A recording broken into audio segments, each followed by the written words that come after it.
Kay Jesus. Okay. Kung para sa akin yun, ayos na sa akin eh. Pag kay Lord, parang hindi bagay. Ano? Anyway, good morning. Gandang umaga po.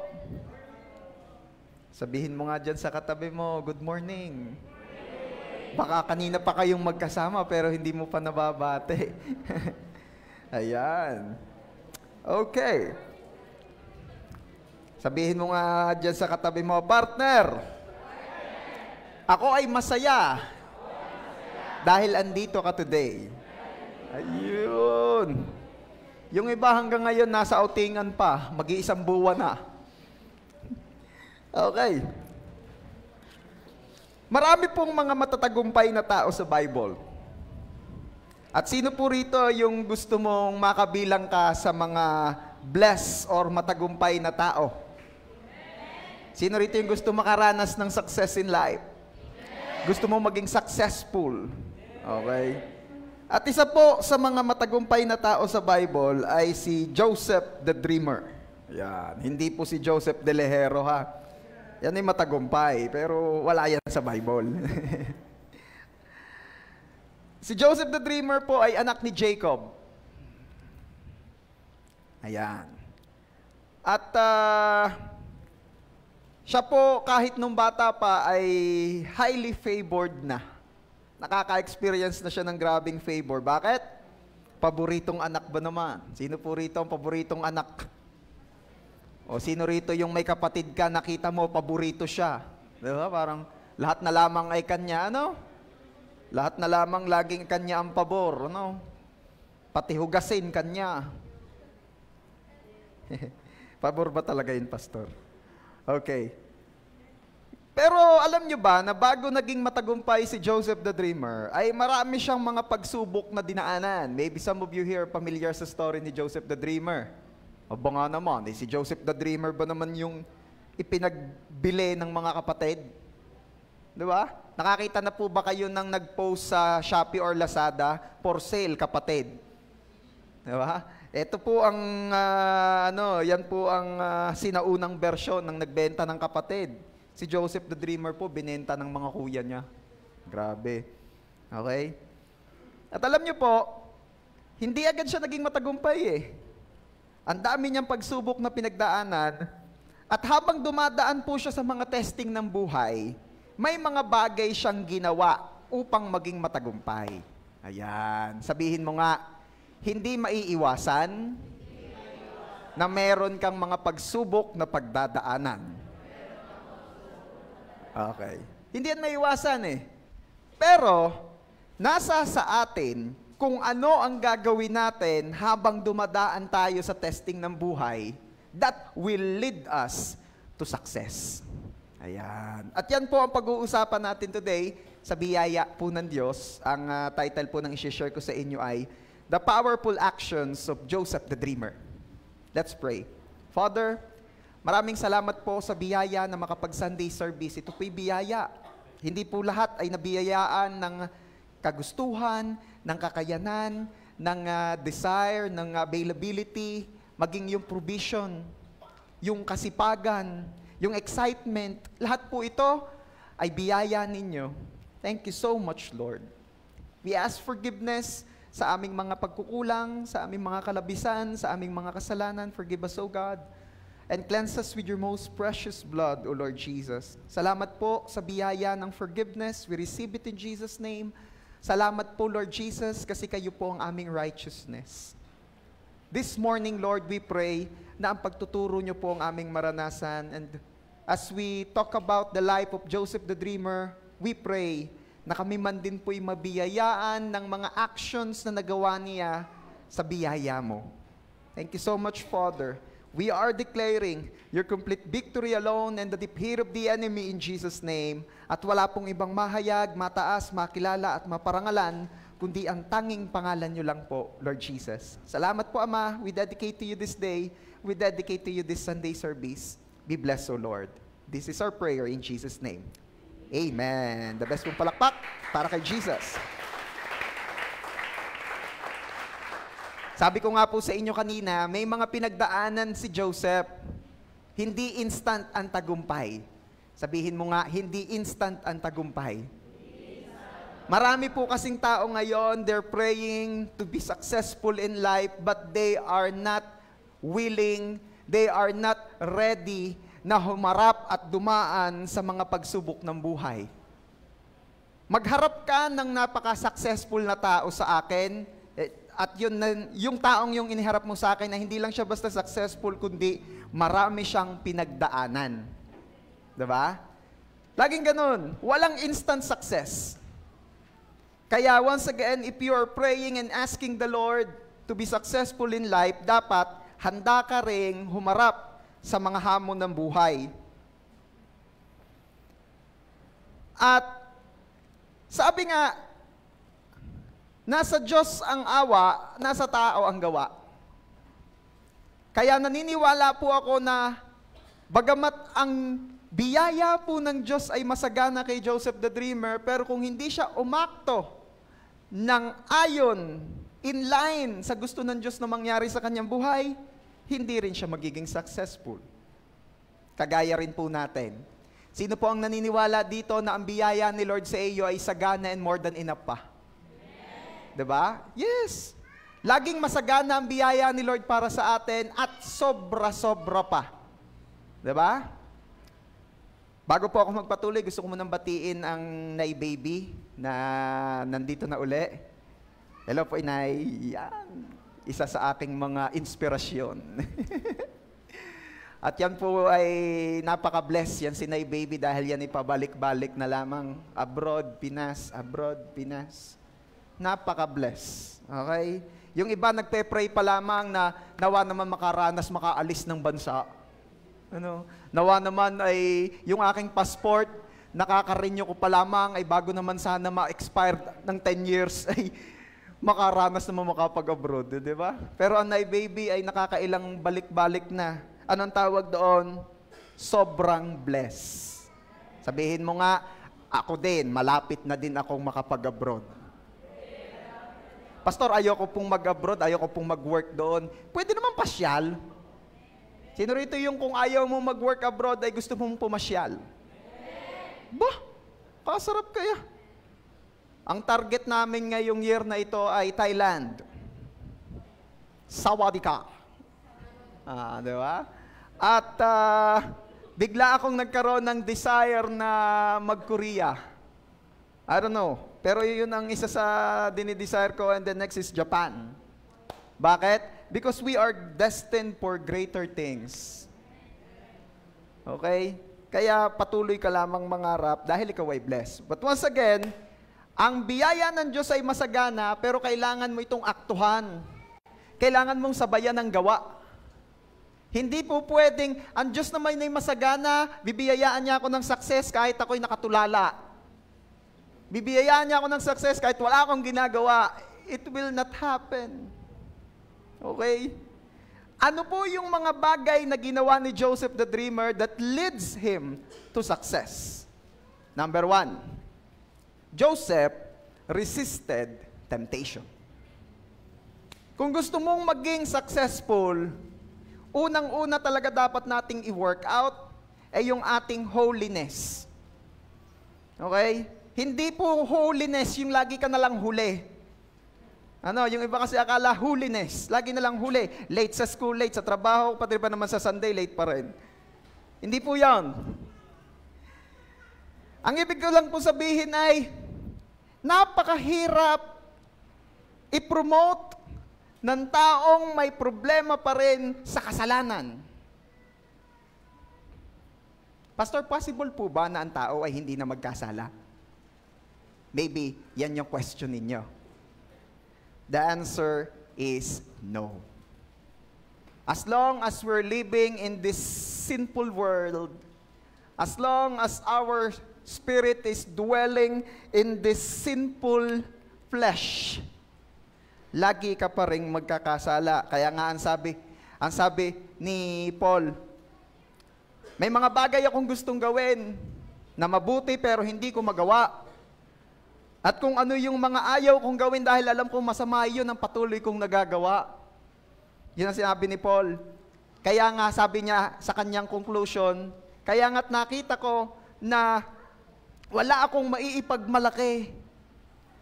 Dahil ang lahat ay biyaya lamang. Kung ako may magawang maganda o kung may maging successful, ay ito'y dahil sa biyaya ng Diyos. Dahil kung ganang ako hindi perfect.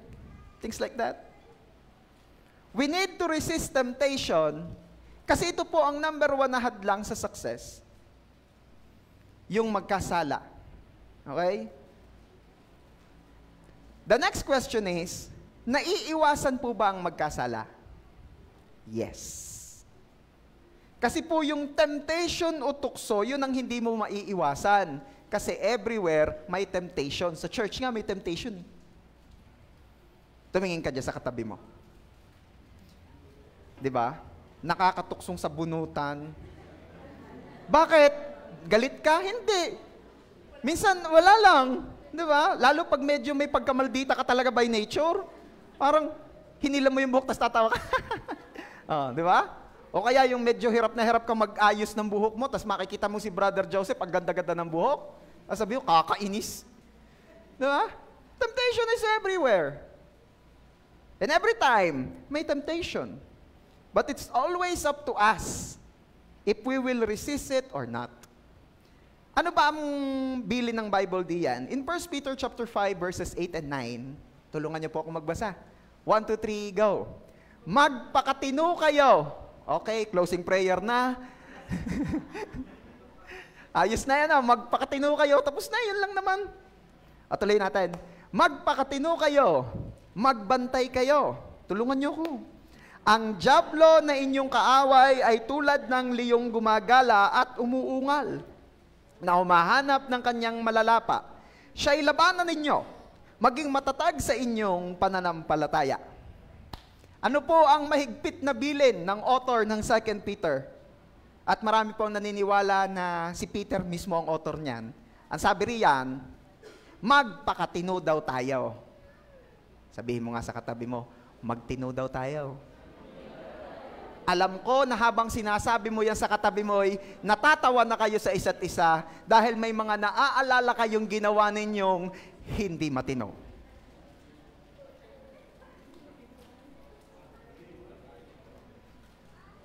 Ano ang ginawa nyo nung nag-outing kayo?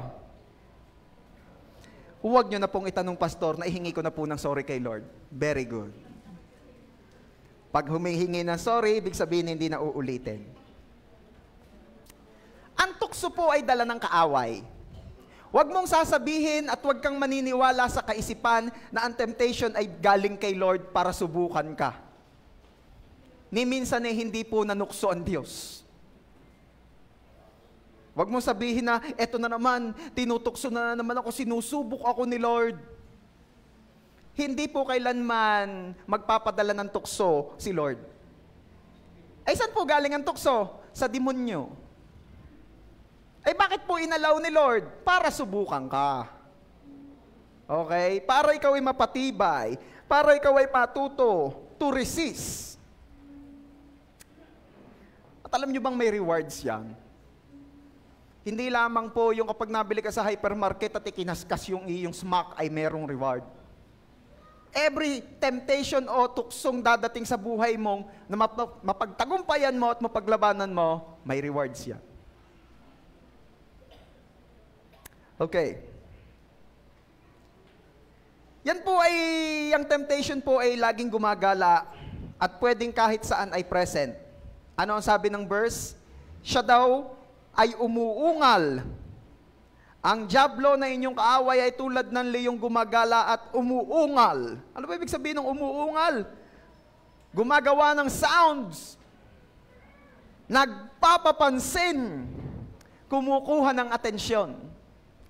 Sino po rito yung umagang-umaga, pagkalabas mo ng bahay, sinasabi mo na Lord, sa biyaya po ninyo'y nagdidesisyon akong magpakatino today.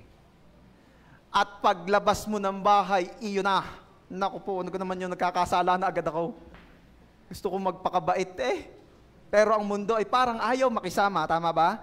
Kasi kukunin at kukunin talaga ng kaaway ang attention mo upang tuksuhin ka, upang magkasala ka. As long as hindi mo naman as long as hindi dumaan sa iyong senses, hindi ka naman matutukso eh. Tama ba? Halimbawa, kung hindi mo nakita, o kung hindi mo narinig. Yung iba kasi, hindi na nga ako magtititingin, naririnig mo naman na pinag-uusapan ka, hindi parang, talaga itong mga ito, gusto ko na magpakabait, ako pa rin na pala ang topic. As long as hindi dumadaan sa iyong senses, hindi ka naman matutukso eh. Kaya hindi mo talaga siya maiiwasan.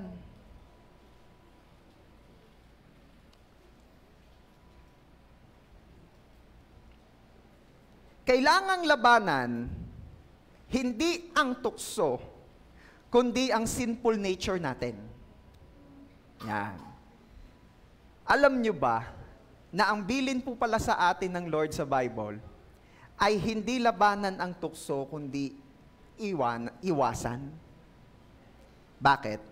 Kasi the more we struggle sa temptation, the more tayong mahuhulog doon. Sino po nakakaalala? Sino ang nahuhulog sa bangain? Yung lumapait. Diga? Imposible namang na si David ay nahulog sa bangain pero narito sa church. Paano yung? Hinigup ka daw? Mahuhulog lamang pag lumapait. The same is true sa temptation. Kaya ang payo sa atin ng Bible ay iwasan at huwag paglabanan. Eh ano ang pinaglalabanan? Yung ating nature, yung ating sinful nature, yung ating nature na gustong magkasala. Okay? Real talk tayo, church. Alin ang mas madali? Ang gumawa ng mabuti o ang gumawa ng masama? Eh, kababanal na rin. Uulitin ko ang tanong, kailangan may sumagot. Alin ang mas madaling gawin? Ang gumawa ng tama o ang gumawa ng masama? Ang gumawa ng... Bakit mas madali? Una, kasi ang lamang ito gustong magkasala. Pangalawa, ang mundong ito ini-encourage ang lamang ito na magkasala. Alam nyo ba ang pamumuhay ng may kabanalan ay parang namamangka ng against sa alon at bagyong-bagyo? Di ba? Talagang against na against sa current. Kaya mas madali ang magpadala sa alon. Itong mga panahong ito, masarap daw mag-outing. Oo nga, wag na mag-church, mag-outing na lang. Kaya kung ikaw ay narito ngayon, ikaw ay nakapanindigan. Ikaw ay lumalangoy ng against sa current ng mundong ito. Yung iba naman, ba't gano'n magsiswimming pa ulang-ulan? Mga gantong oras, gantong araw, masarap, matulog. Kakain ng isang jambong lumay, tas tutulog. Sabi mo nga sa katabi mo, partner, ako yung masaya dahil nandito ka. Pwede mo bang i-high five? Tapos sabihin mo, congratulations. Sige nga. Ini-high five mo ga. Para namang kinongratulate mo. I-high five mo. Tapos doon sa taas mo, i-congratulate. Ulit nga, high five. Tapos doon sa taas mo, i-congratulate. Ayan. So kung mas mahaba ang kamay mo kaysa, ang arms mo kaysa doon sa katabi mo, eh di bahala siya. Okay. We need to go against our sinful nature. Kailangan mapaglabanan talaga natin. Pastor, at least naman biyaya ng Diyos, hindi na ako nagsisinungaling. Praise God. At saka po, hindi na rin po ako magagalitin. Praise God. Saka alam niyo po, Pastor, hindi na rin po ako natutuksong tumingin sa mga kung ano-anong hindi dapat tingnan. Praise God. Ay, kamusta ang iyong diet? Yun lang, Pastor. Talagang kahit anong ihayin mo sa akin, kinakain ko. Yun lang. Alam niyo ba yun dapat napapaglabanan na rin natin? Sino po rito ang gusto mabuhay ng mahaba? Kumain ng tama. Sa umaga, eat like a king. Sa tanghali, eat like a Lagi kasi kayong king kong kumain eh. King kong pa nga eh. Rego. Sa umaga daw, eat like a king. Sige, damihan mo ng kain mo ng, huwag naman sobrang dami. Basta yung ano lang, kasi paghahandaan ng katawan mo, yung lahat ng gagawin mo sa maghapon. Sa tanghali, eat like a queen. Siyempre, pag queen, hindi naman madaming kumain. Queen! Hindi gayon. Siyempre, mas konti ng bahagya sa kain ng king. At sa dinner, eat like a pauper or beggar or eat like a man who wants to live longer. Yan. Ano ibig sabihin nun? Kaunti lang, maglaman ka lang sa tiyan. Hindi yung iba kasi naglaman sa tiyan eh, punong-puno. Okay? Marami nag-i-struggle din doon. Kaya babantayan in all aspect. Yan palang tukso ay parang ibon na umaali-aligid sa ulo mo. Diba? At bigla na lang siyang papasok sa isip mo. Alam mo yung nananahimik ka, nagpapakabait ka, nagpapakabanal ka, tapos bigla may papasok sa isip mo. Nasa sa iyo kung i-entertain mo. Okay? Pwede mo siyang bugawin. Pero syempre, iyo namang simplihan. Hindi naman yung ikaw nasa public place, nasa school ka, nasa trabaho ka, may mga pumapasok na temptation sa utak mo at bigla, baka kasabihin sa iyo ng kaklase mo, kaya ayaw kong sumama dyan eh. Yan ang nangyayari rin, baka yan mga tinuturo sa church niyan eh. Siyempre, simplihan lang. Walang problema kung yung ibon ay lumilipad-lipad sa ating ulo. Hindi mo mapipigilan yan, lumipad dyan sa taas eh. Sino rito yung nakakita na ng binubugaw ang mga ibon? Shh! Uy, ayaw ko, di kayo pwede dito. May yung pag ano. Yung nagpunta sa Batangas City, tapos binugaw yung mga layang-layang doon sa mga nakahilera doon, tapos nag-usap-usap yung mga layang-layang, iputa natin sabay-sabay yan. Di ba? Kaya doon daw sa Batangas City the only city na umuulan ng ipot. Yan. Bless ang Batangas City. Wala ka makikitang ganun eh. Kaya hindi mo kasi mapipigilan lumipad-lipad sila sa tapat ng ulo mo. Ang problema ay kapag hinayaan mo siyang magpugad sa ulo mo. Tinan mo nga yung ulo ng katabi mo kung mukhang pugad. Kung mukhang may nagpupugad, wala naman. Diba? Again, hindi mo pwedeng pigilan ng ibon na lumipad dyan sa taas ng ulo mo. Ang problema ay pag hinayaan mo siyang dumapo, magstay at magpugad. Same thing sa temptation. Hindi mo kayang pigilan because temptation is everywhere. Pero pag in-entertain mo at hinayaan mo magstay dyan, yan ay madidevelop dyan, mamaya ay bababa dito, at mamaya pa ay lalabas na dito o dito. Kaya nga ang sabi ni Jesus, for what the heart is full of, the mouth speaks. Tatlong bagay ang sinabi ni Peter do sa verse. Magpakatino, magbantay, maging matatag sa pananampalataya. Sabihin mo nga, magpakatino, magbantay, maging matatag sa pananampalataya. Ano ang babantayan? Yun nga, baka may nagpupugad na sa ulo mo, hindi mo pa alam. Baka akala mo, okay lang naman to, okay lang naman to, okay lang naman to. Hindi na ako okay.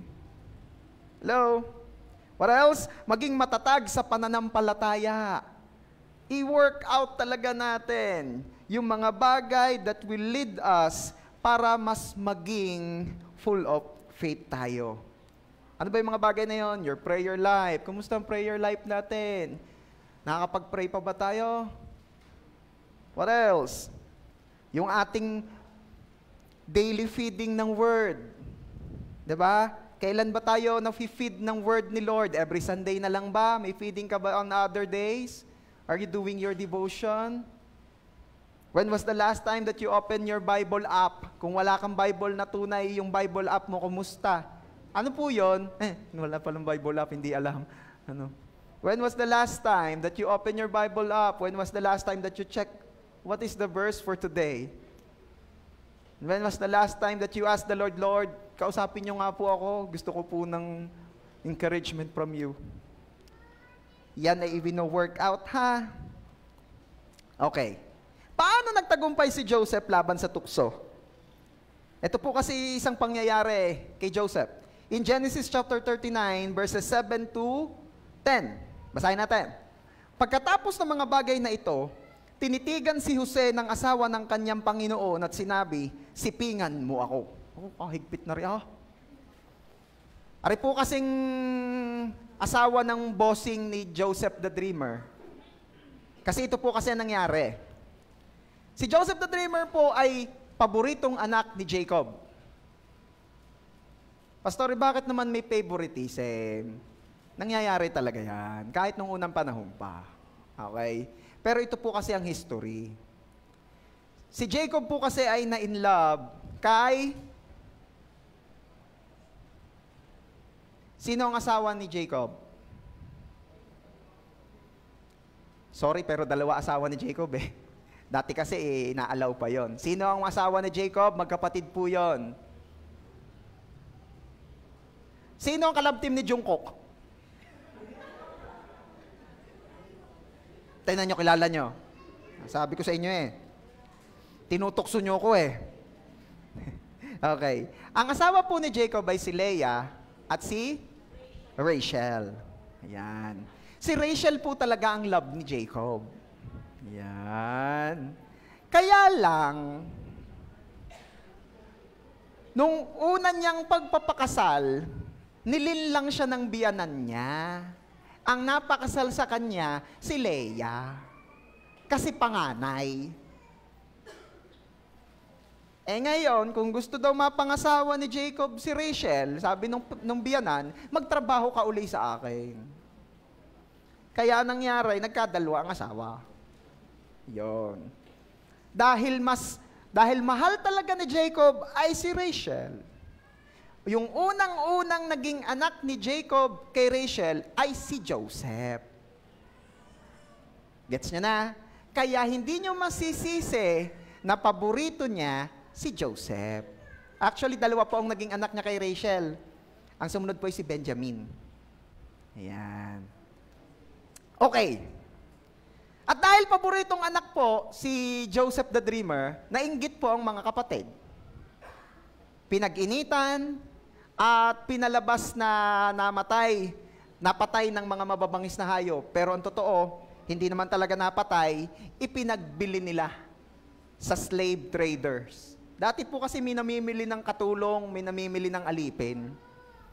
At to make the long story short, siya po'y napapunta sa Egypt, siya po'y naipagbili kay Potiphar na isang businessman, siya po'y naging tauhan ni Potiphar, at dahil ang Diyos ay sumasama kay Joseph the Dreamer, siya po ay na-bless in everything na ginagawa niya. Si Joseph the Dreamer po ay na-bless in all aspect. Siya po ay magaling sa business, siya po ay matalino, siya po ay madiskarte, at siya po ay good-looking. Kaya yung mga laging lumalapit kay Lord, yan ay blessed in all aspect, at the same time, good-looking. Sabi mo nga dyan sa katabi mo, huwag kang lalayo kay Lord. Ang nalayo kay Lord, napangit. Tingnan mo nga yung katabi mo kung mukhang lumayo kay Lord ng ilang panahon. Mukha namang hindi. Ano? Maganda naman eh. Okay. Tuloy. At dahil po bless si Joseph the Dreamer at good-looking, hindi po mapigilan ng asawa ng kanyang boss na ma-inlove sa kanya. Iyon na. Kaya, dito na tayo ngayon. Pagkatapos ng mga bagay na ito, tinitigan si Jose ng asawa ng kanyang Panginoon at sinabi, sipingan mo ako. Talagang hindi na nakapigil si Tiya. Ang Tiya, nanggigil na kay Joseph the Dreamer. Verse 8, subalit si Jose tumanggi at sinabi sa asawa ng kanyang Panginoon, tingnan mo, ang aking Panginoon na hindi nakikialam sa akin tungkol sa anumang bagay na nasa bahay at lahat ng kanyang pag-aari ay pinamahala sa aking kamay. Lahat po ng properties ni Potiphar ipinamanage na kay Joseph the Dreamer. Verse 9, walang sino mang dakila kay sa akin sa bahay na ito. Walang anumang bagay ang ipinagkait sa akin. maliban sa iyo, sapagkat ikaw ay kanyang asawa. Oo nga naman. Kahit naman ipamanage nga ng bossing lahat, yung asawa hindi pwede. Paano ngang magagawa ko itong malaking kasamaan at kasalanan laban sa Diyos? And verse 10, kahit nakikiusap siya kay Jose araw-araw, sabihin mo nga araw-araw, ay hindi siya pumayag na siya'y sumiping o makisama sa kanya. Araw-araw. Inuulukan. Araw-araw. Ala, pastor, sabi niyo ay asawa ng bossing. Alay, baka naman hindi naman maganda. Baka naman basta baka naman hindi nakaakit-akit, kaya maano lang kay Joseph the Dreamer. Hindi ho. Ang kanya pong bossing na si Potiphar ay big time. Hindi po yun mag-aasawa ng hindi kaakit-akit. What else? Sila po ay mayaman, kaya may kakayanang magpaganda. At napaka-confident po ng tiya. Nasabihan si Joseph ng sipingan mo ako. Therefore, I conclude, may itsura ito. Bakit? Yung ganamang, sorry ha, kung halimbawa naman mukha namang dinosaur o mukhang tapos sipingan mo ako, maayos ka, kuya! O nakain kabastos mo. Diba? Kaya confident ang tiya, malamang may itsura talaga ito. Kaya wag mong sasabihin, kaya naman po nare-resist ni Joseph, kasi nga naman, hindi naman ho kaakit-akit. Kaakit-akit yan. Pero paano niya na-resist? Malimit po ang mga tao. Sa tao din tumitingin. Maaaring yung iba sinasabi, kaya naman po ayaw o tinatanggihan ni Joseph the Dreamer ang asawa ni Potiphar kasi tumatanaw po siya ng utang na loob sa kanyang amo. Pwede rin naman nga. Pero alam nyo, hindi po sasapat na dahilan nyo. Paano pagka biglang nagkaroon ng gusot ang bossing at ang tauhan? Yung merong halimbawang na-request si Joseph kay Potiphar at hindi napagbigyan at biglang na-disappoint at ika naman ni Joseph hindi mo ako pinagbigyan, siya ka. Pag alis mo ng bahay, makakaganti ako sa iyo. Pugim-pugi sa akin ang asawa mo, usay ka. Diba? May problema, hindi sasapat ang utang na loob sa tao o pinagsamahan. At madalas ito na ang pinakamatibay na dahilan ng marami para wag gawa ng masama ang kanyang kapwa. Hoy, paano? 100,000 din ang mapapapunta sa taong iyan doon sa binintan niyang lupa. Kuhanin mo na. Hindi, wag. Malaking pinagsamahan namin iyan. Paano? Bibigay mo lahat. Sayang din yun. Di, 50 na lamang. Pero ito po ang katotohanan. Hindi ito sapat na dahilan. Kaya hindi po yun ang dahilan ni Joseph. Pakikisama kay Potiphar, hindi. Ang susi para mapagtagumpayan ng tukso ay ito. Balikan po natin yung verse 9. Genesis chapter 39, verse 9.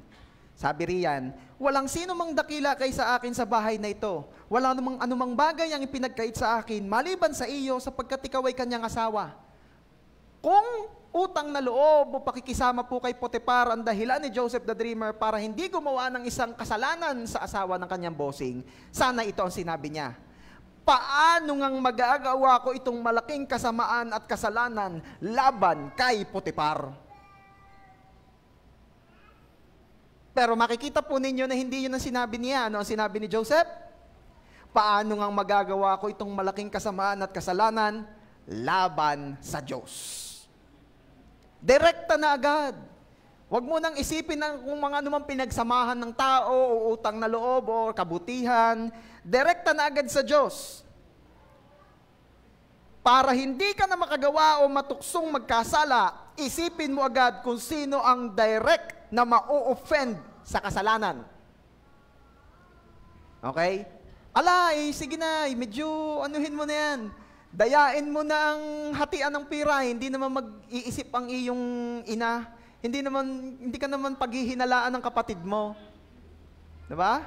Pero kapag ang isip mo, Hindi naman yung aking ina ang unang-unang magsasama ang loob eh. Hindi naman ang aking kapatid ang unang-unang ma-offend sa aking gagawin.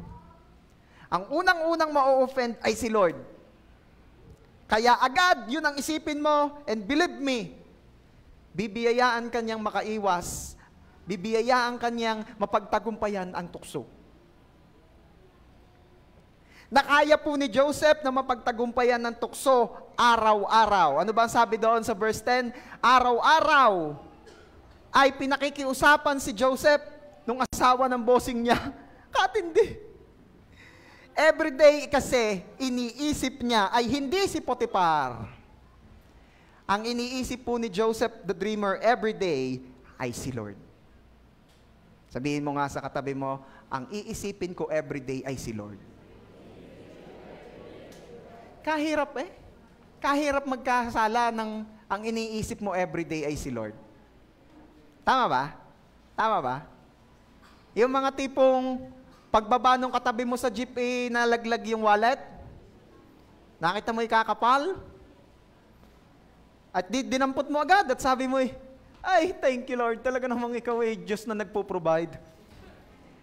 At di sabay naalala mo, ang lagi mong iniisip ay si Lord. At di naalala mo, hindi naman na rin akin Tingnan nga natin kung may ID o may contact number, etc.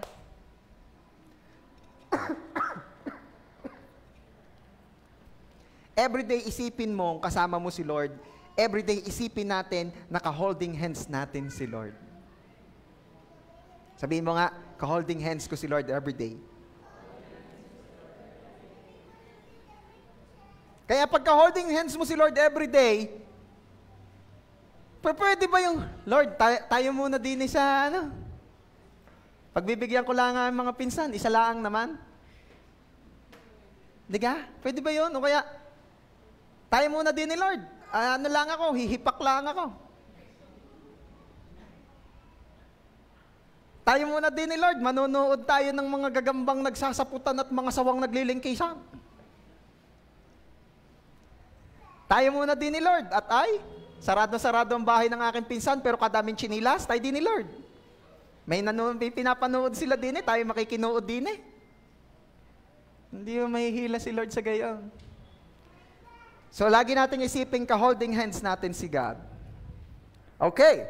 So, that's the first powerful action ni Joseph the Dreamer that leads him to success. At bago po ako mag-proceed sa number 2, napaalalahanan po ako na sinabi ni Lord in the book of Isaiah, hindi maikli ang aking kamay para hindi kayo maabot. Hindi ako bingi para hindi kayo marinig, hindi ako bulag para hindi kayo makita, pero ang inyong kasalanan ang nagtatakip. Sabihin mo nga, ang kasalanan ang nagtatakip. Kaya di ko kayo maabot, kaya di ko kayo marinig, kaya di ko kayo makita. Kaya ang ganit-ganit ng success. Kaya ang ganit-ganit ng blessing. Kasi may kasalanang humaharang. So ang bottom line, let's do our best na makapamuhay ng ayon sa kalooban ni Lord. Iwasang magkasala, iwasan ang tukso, pagtagumpayan ng laban sa kasalanan, and it will lead you to success. Amen. Pwede ko ba marinig yung the best na palakpak ng mga successful na anak ni Lord? Amen. Number 2, pangalawang ginawa ni Joseph that leads him to success, Joseph work. Sabihin mo nga, may ginagawa. Nagtatrabaho. Genesis 39:2. Ang Panginoon ay naging kasama ni Jose at siya'y naging lalaking maunlad. Siya ay nasa bahay ng kanyang among taga-Ehipto. Nakita ng kanyang amo na ang Panginoon ay kasama niya at ang lahat ng ginagawa ni Jose ay umuunlad sa kanyang kamay. Ayun. Ano daw ang pinauunlad ni Lord? Yung ginagawa ni Jose. Naging matagumpay po si Joseph kasi may ginagawa siya. Kaya church, huwag namang hingi lang ng hingi ng success tapos wala kang ginagawa. Lord, gusto ko po maka-breakthrough sa buhay. Thank you, Lord, dahil naniniwala po akong may gagawin kayo sa buhay ko. Ay naku, 10:00 na ng umaga, makatulog na, nakakaantok. Ang gising nun ni 1:00, 2:00, kakain. Pagkakain, nahulaw-hulawan, mga 3:00 tulog na uli. Ang gising nun bago mag 6:00. Bakit nagising bago mag 6:00? Liligo at pagkaligo bago mag 7:00, kakain. Tapos, ay di hindi na magkakatulog sa gabi dahil natulog nung araw. Ay eto na, online na. Magni-Netflix na yan. Manonood hanggang 2:00 ng madaling araw. At matutulog. Magigising ng 7:00 dahil mainit na ang likod at luto na ang almusal. At bago bumangon ay magpe-pray si ate at sasabihin, Lord, i-bless niyo po ako ng success. Alam ko pong kayo ang nagbibigay ng success, Lord. Biyayaan niyo po ako ng success. This day is a super blessed day in Jesus' name. Amen. Bumangon si ate at nagalmusal at nung nahulaw-hulawan bago mag 10:00 ay humilata na uli. Ay magiging successful gayong. Anong work mo? Home base. Anong home base? Naka-base sa home. Kahirap i-promote nang wala namang. Remember, ang pangako po ng Diyos, pagpapalain niya ang ginagawa ng iyong mga kamay. Ano daw ang pagpapalain? Ginagawa.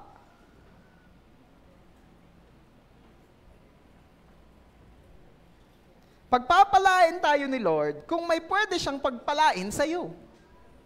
Deuteronomy 28:8. The Lord will send a blessing on your barns and on everything you put your hand to. The Lord your God will bless you in the land He is giving you. Ano daw ang pagpapalain ng Diyos? Yung everything you put your hand to. Yung ginagawa ng iyong kamay. So dapat may ginagawa ka. Bigyan mo si Lord ng pwede niyang pagpalain. Remember, dumami ang isda nung may nagbigay ng isda. Dumami ang tinapay nung may nagbigay ng tinapay. Nakagawa si Jesus ng wine doon sa kasalan na kamag-anak ng kanyang inang si Maria. Noong may nagbigay sa kanya or nag-prepare ng jar na may mga water, and He turned it into wine. Anong punto? Kailangan meron kang something na ginawa, at yun ang i-offer mo kay Lord, at yun ang i-bless ni Lord. Hello? Nariyan pa kaya? Hindi rin naman po pwedeng basta na lang may ginawa. Baka naman kasi, sabi kasi ni pastor, dapat na may ginagawa. Namitas ka ng dahon ng kape. Tapos yung dahon ng kape, nung napitas mo, sinabi mo, Lord, pagpalain niyo po ang mga dahon ng kapeng ito, mabenta ng mahal at nang ako'y magkapira. Sino naman bibili ng dahon ng kape? Hindi po pwedeng basta may ginawa. Nakakita ka, yung mga kapitbahay mo, kumikita ng maganda sa tindahan, nag-put up ka rin ng tindahan. Sasabihin mo, Lord, i-bless niyo po ang tindahang ito. Diba? Tapos sino naman bibili pa sa iyo? Magkakapit-bahay na kayong may tindahan. Wisdom din naman. Okay?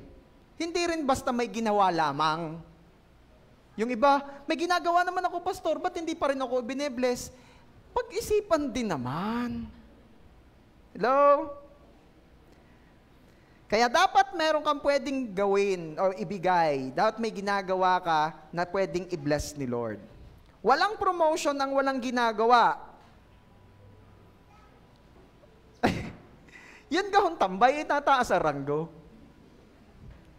Hindi, ako nagtatanong, baka may idea kayo, baka hindi ko alam. Baka meron talagang tambay level 1, tambay level 2, executive tambay. Hindi ko alam, baka may gayon. Nataas ba ranggo nun? Diba, yung tambay level 1B, level 1C, baka may ganun, hindi ko alam eh. Meron ka? Wala. Kahit pa yun ay 10 taon ng tambay sa kantong iyon, Kapantay lang din yun nung tambay doon ng 2 taon. Pare-parehas na walang seniority riyan. Ba't kayo naririto? Una ako rito, 10 taon na ako natambay dito. Dapat ako ang bangka dito, ha? Walang ganun. Walang promotion ng walang ginagawa. Pag may ginagawa, may promotion. Genesis 39:6. Kaya't ipinamahala niya ang lahat niyang pag-aari sa kamay ni Jose. Do you think madidiscover ni Potiphar na si Joseph ay blessed kung si Joseph ay umungkot?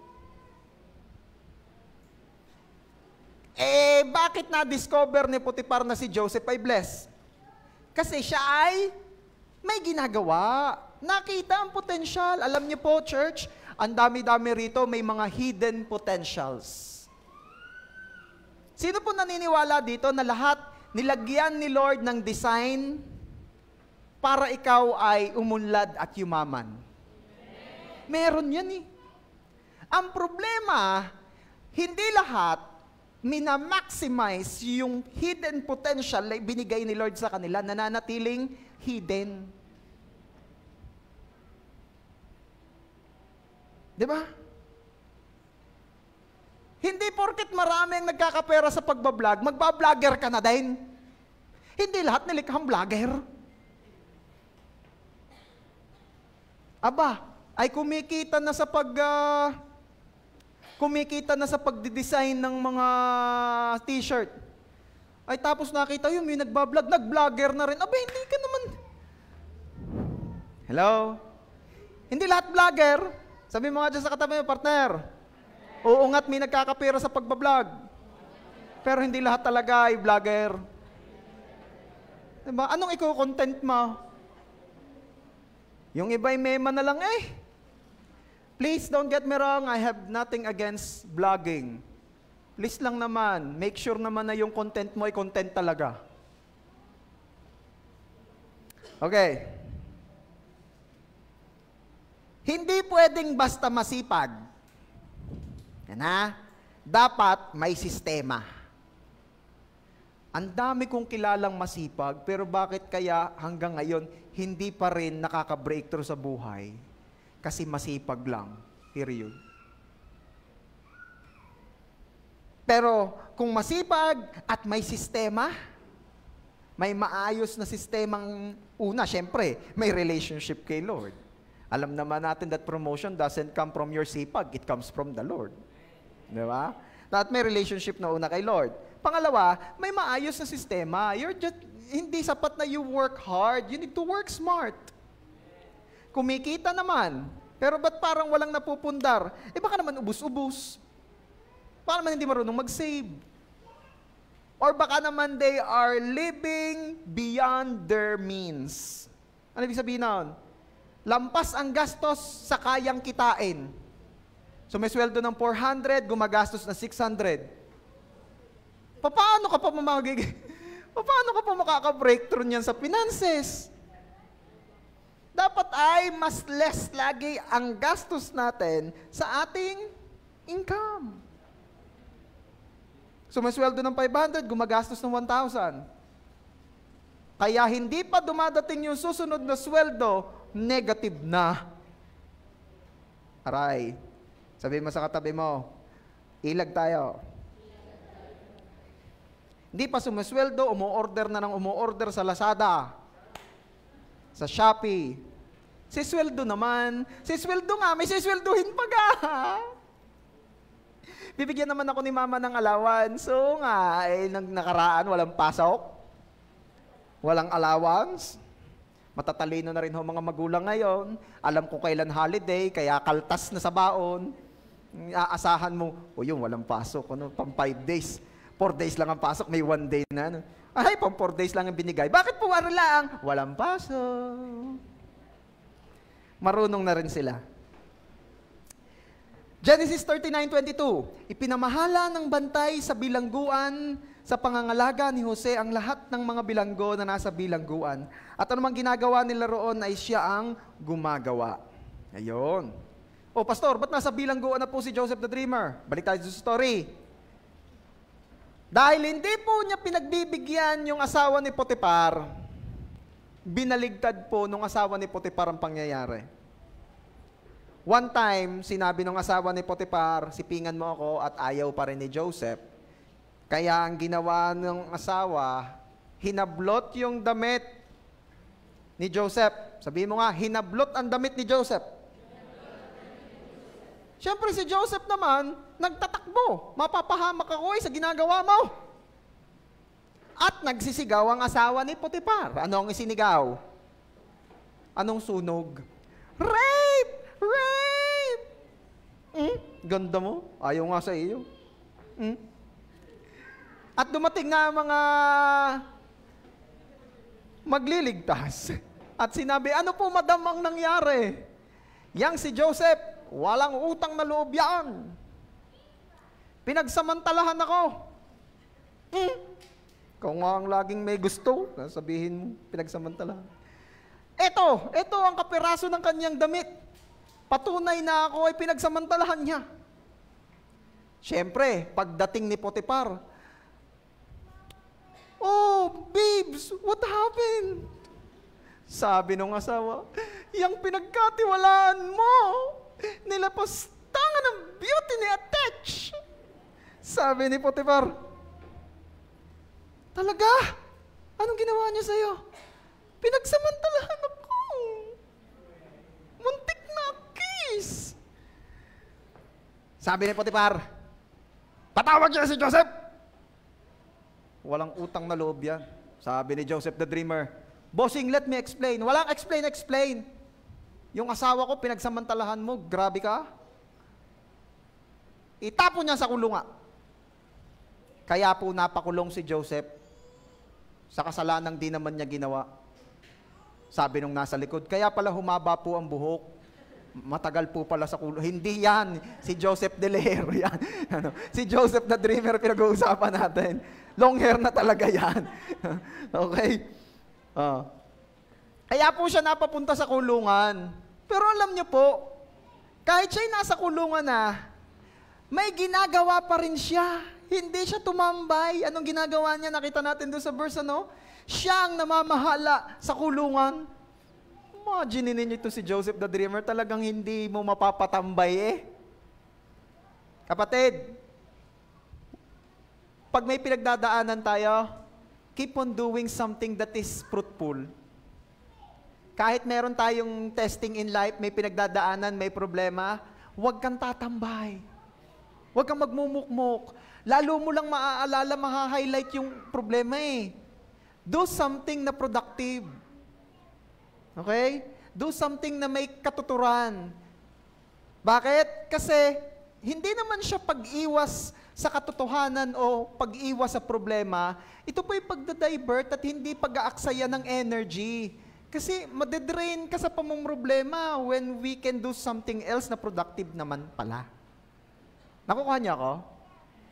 Okay? Yun po ginawa ni Joseph the Dreamer. Di ba pwede namang magmukmuk na lang siya sa kulungan na hindi ko nga yun pinapakailaman. Papos, garni pa nakakulong mo. Ayoko na sa life na ito. Ayoko magbumukmuk na. Hindi siya ganoon. May ginagawa pa rin siya kasi alam niya na napapagkatiwalaan siya sa gayong bagay, pagkakatiwalaan siya ni Lord sa mas maganda. Hello?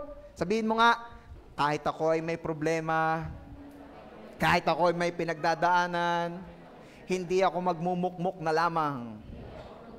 Diba? We will do something na productive, something na fruitful. Okay? Okay. A key for promotion sa ating mga trabaho ay kapag pinadali mo ang trabaho ng boss mo. Sino rito yung paboritong-paborito ko sa inyong trabaho? Yung lagi kang nautusan, lagi kang hinahanap. Alam mo kung bakit ganyan? Kasi ikaw ay naaasahan. Pastor, kadami ko rin naman mga katrabaho, ba't hindi naman sila pinagagawa nito? Hindi sila maasahan. Hindi, Pastor, talaga lang hindi yun pinahirapan ako ang pinahirapan. Hindi! Ilagay mo ang posisyon mo sa posisyon ng boss mo. Mag-uutos ka o magpapagawa ka ng trabaho sa isang tauhang hindi naman maaasahan, sino mapapahamak? Siya, si boss. Kaya ikaw ang laging inuutusan, ikaw ang laging pinagagawa kasi ikaw ay maaasahan. Okay? Hindi ka pinahihirapan. Ikaw ay maaasahan.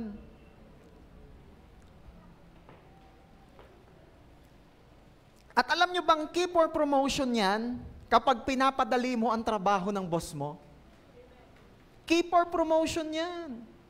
Kaya ang prayer ko ay biyayaan tayo na pinadadali natin ang trabaho ng boss natin. Hindi yung pinadadali natin ang buhay ng boss natin dahil sa konsumisyon. Hello? Alam ko, yan si Joseph De Lejero, kaya yan ay favorite na favorite sa Lyceum kasi maaasahan. Pinadadali niya ang buhay, ang trabaho ng kanyang mga boss. Diba? Oh. Sino pa mga ganyan? Naalala ko yung wife ko nung siya nagwo-work pa. Ang work po niya ay nurse.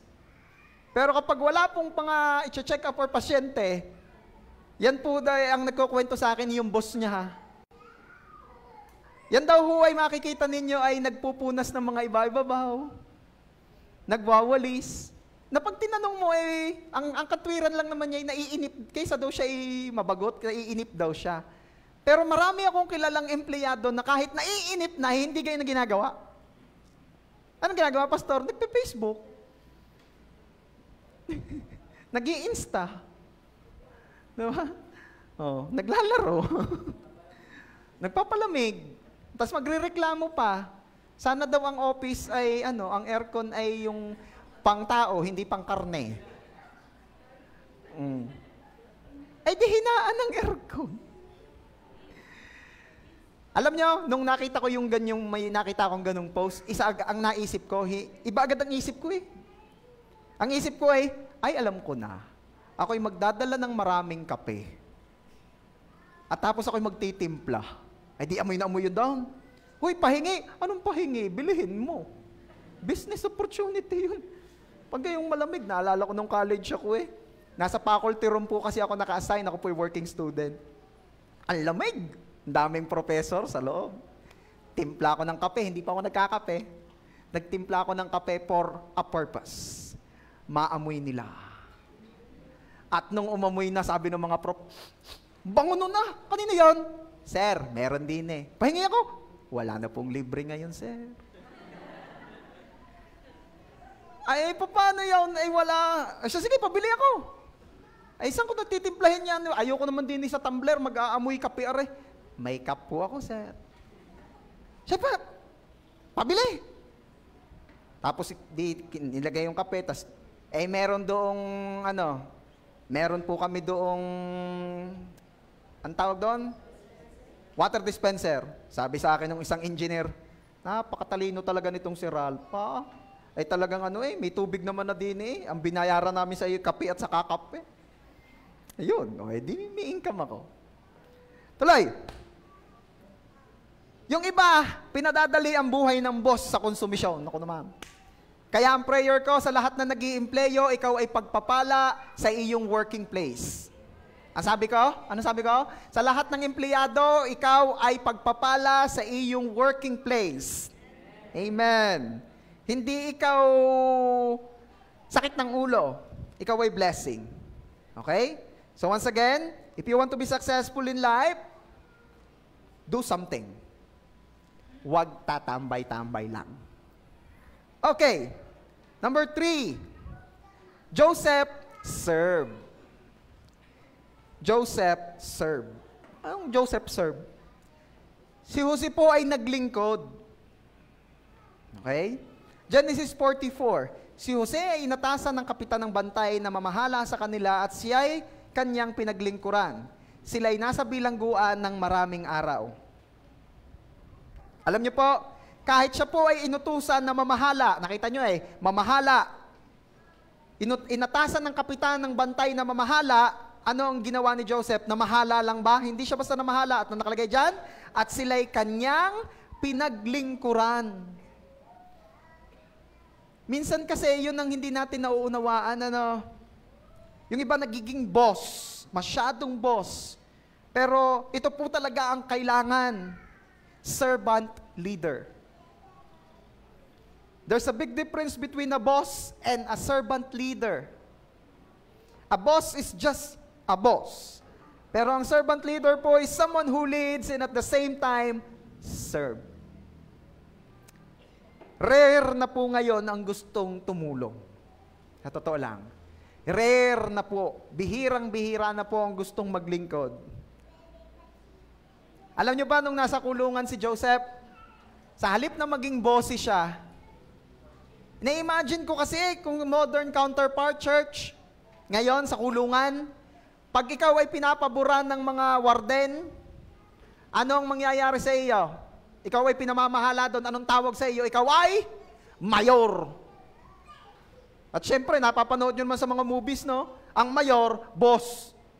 May nagmamasahe din, may nagmamasahe din, may nagmamasahe din, may nagmamasahe din. Boss! And that time, na-imagine ko si Joseph the Dreamer, sinasabihan na ng mga pulis, ng mga warden, ikaw ang mayor. Bakit?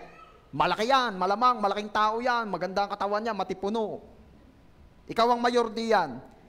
Pero nagpaka-mayor ba si Joseph? Hindi! Siya'y naglingkod. And in verse 7, Genesis 47, siya ay concerned sa mga kasama niya. Sabi niya, bakit balisa kayo ngayon? Bakit ka nag-aalala? Kumusta ka? Okay ka galang? Diba?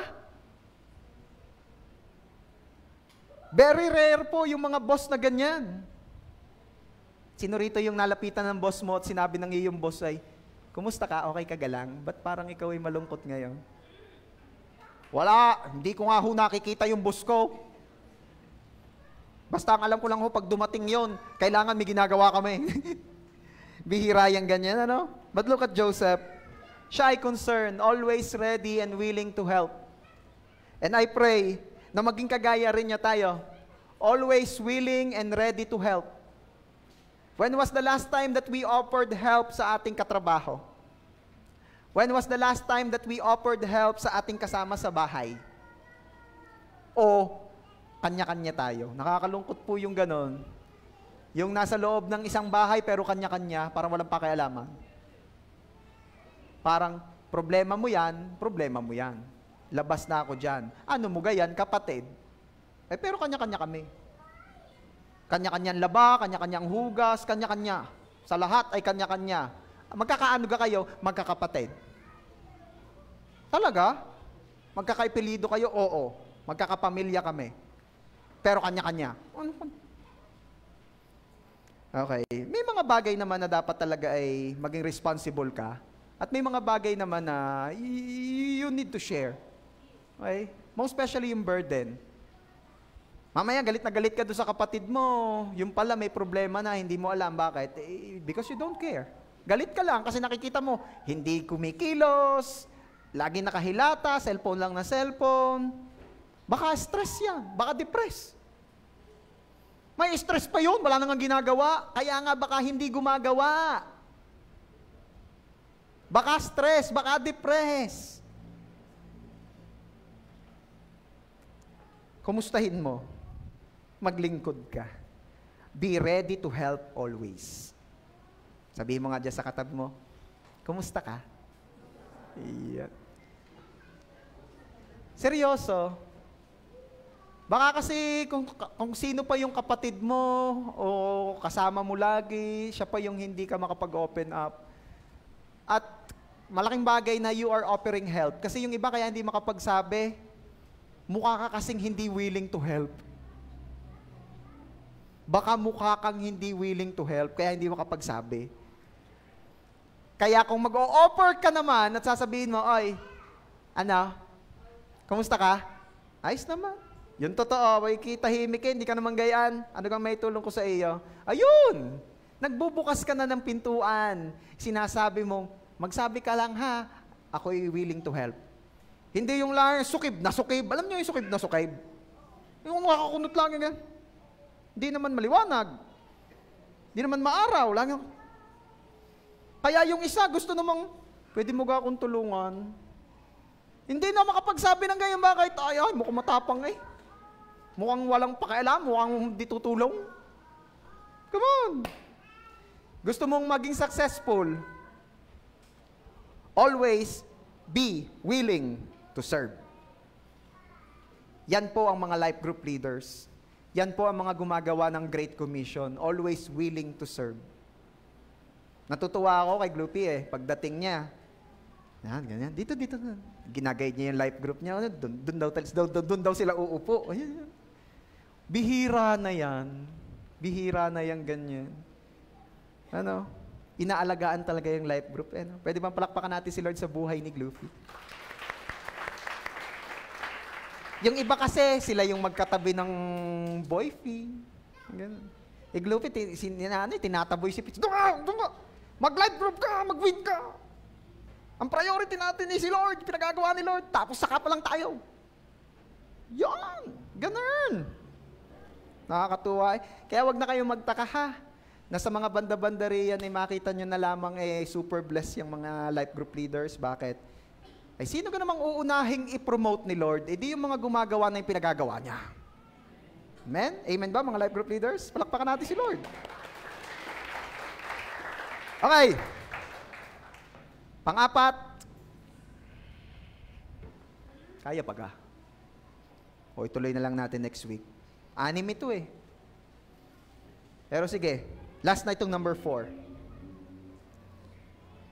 Number 4, Joseph had a plan. May plano.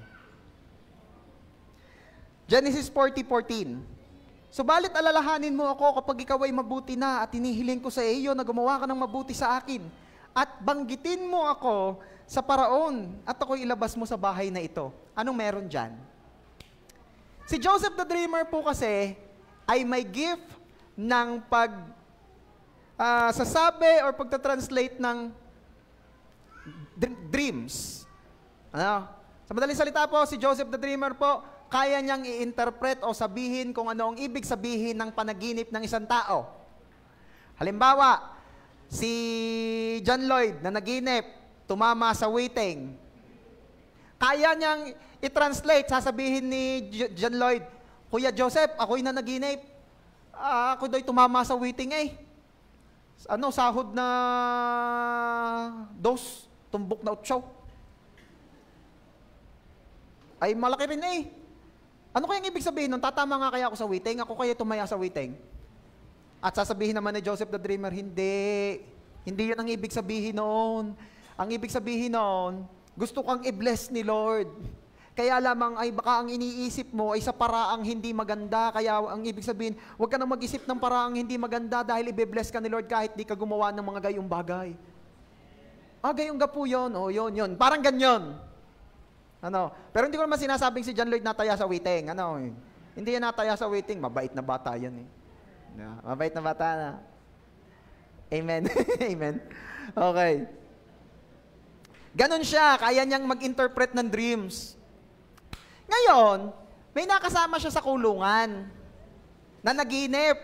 Kaya nababalisa. Kaya nung napansin nyo doon sa isang verse na binasa natin, bakit kayo nababalisa? Bakit kayo nalulungkot?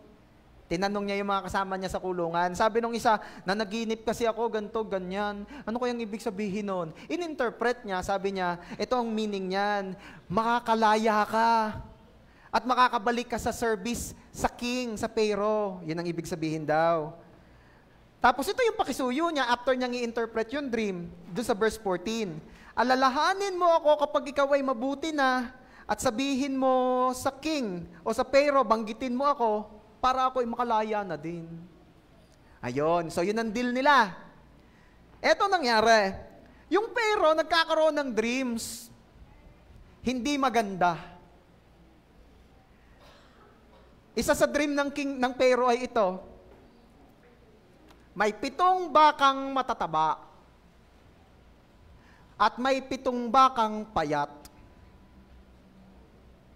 Anong ibig sabihin ng dream na yun, Pastor? Magkakaroon ng bakahan yung Pharaoh? Hindi.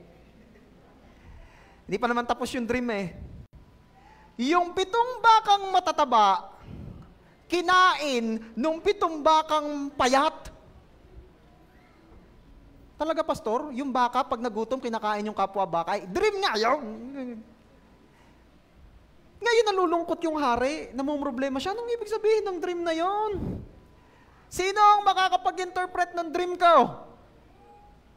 Walang makapag-interpret. Ngayon, yung kasama ni Joseph the Dreamer sa kulungan, na natulungan niyang ma-interpret ang dream, nangyari nga. nakalaya at nakabalik sa serbisyo sa Pero. Ngayon, ito yung sinabi noong natulungan ni Joseph. Genesis 40:23. Gayon may hindi na naalala si Jose ng puno ng katiwala ng kopa, kundi nakalimutan siya. At nung doon sa pangyayari ng yon, ito na ang nangyari. Genesis 41:9. Nang magkagayon ay nagsalita sa paraon ang puno ng mga katiwala ng kopa na sinasabi, naalala ko sa araw na ito ang aking pagkakasala. Anong pagkakasala daw noon? Nakalimutan ko ang bili ni Joseph sa akin. Mahal na hari o mahal na parao, may kilala po ako kayang mag-interpret ng dream ninyo. Nakalimutan ko na lang, katagal na humbilin sa akin eh. Sino yon? Si Joseph the Dreamer po. Nasaan siya? Nasa kulungan po. Palabasin! At pinalabas na nga si Joseph the Dreamer. Sinabi ng parao, ito ang panaginip ko. Tingnan mo yung katabi mo, baka nananaginip na din. Kalugin mo, sabihin mo, hindi pa tapos. Sabi ng parao, ito ang panaginip ko. May 7 matabang baka at may 7 payat na baka, kinain ng mga payat yung matataba. Ending na ng aking panaginip. Tapos nanaginip uli ako. May 7 bigkis ng trigo na makakapal, matataba, at may 7 bigkis ng trigong maninipis. Kinain ng maninipis yung matataba. And the end na naman ng aking panaginip. Ano ga ibig sabihin noon? Sabi ni Joseph the Dreamer, sige po, hindi po ako makakatulong sa inyo si Lord. Magpe-pray po tayo. Lord, ano po ang ibig sabihin ng panaginip ng parao? At sumagot si Lord, sinabi, pero ito po ang ibig sabihin ng panaginip nyo. Yung pong 7 matatabang baka, ang ibig sabihin ay 7 taon ng masaganang ani. At yung 7 payat pong baka, ang ibig sabihin po nun ay 7 taon ng taggutom. At pag hindi po natin napaghandaan ito, kakainin lamang po ng 7 taong taggutom yung 7 taong masaganang ani. Hindi po kasama yung ubo. Sorry. Sabi ngayon ng parao, ano ang dapat natin gawin, Joseph? Ay si Joseph nga ay blessed, siya ay marunong sa management. So ano sabi ni Joseph? Kailangan po ma-maximize natin yung 7 taon na masaganang ani. Doon po sa pagkakataong yon, sa panahong yon, mag-iipon po tayo na mag-iipon para mapaghandaan po natin yung 7 taong darating namang taggutom.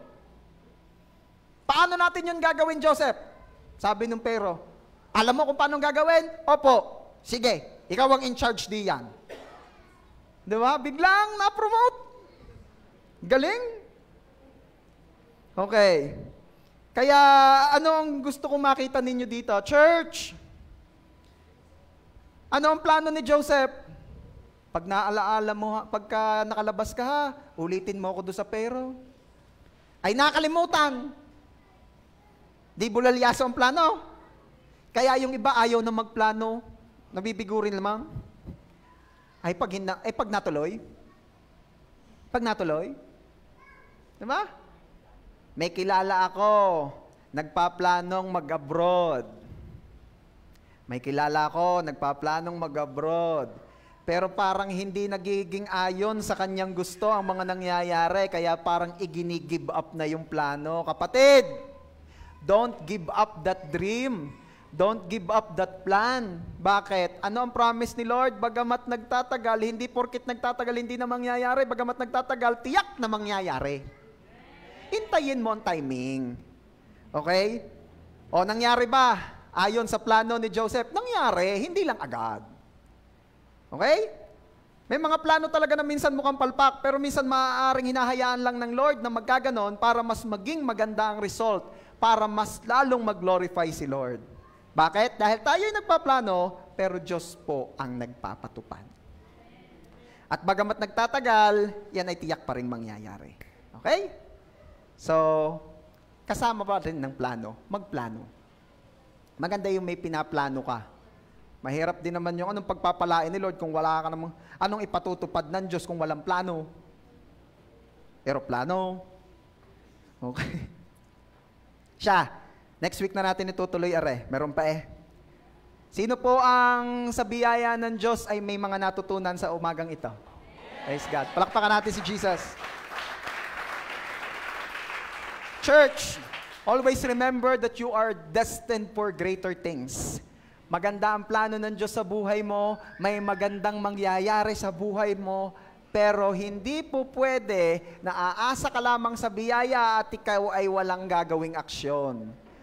Ang biyaya ng Diyos ay masagana, pero sabayan mo ng gawa. At alam nyo ba, na sa pagsabay mo ng gawa, yun ay pagpapakita mo ng pananampalataya. Naniniwala ka na ito ang mangyayari, na ito ang magaganap, na ito ang gagawin ng Diyos sa buhay mo, kaya may sinasabay kang action o gawa.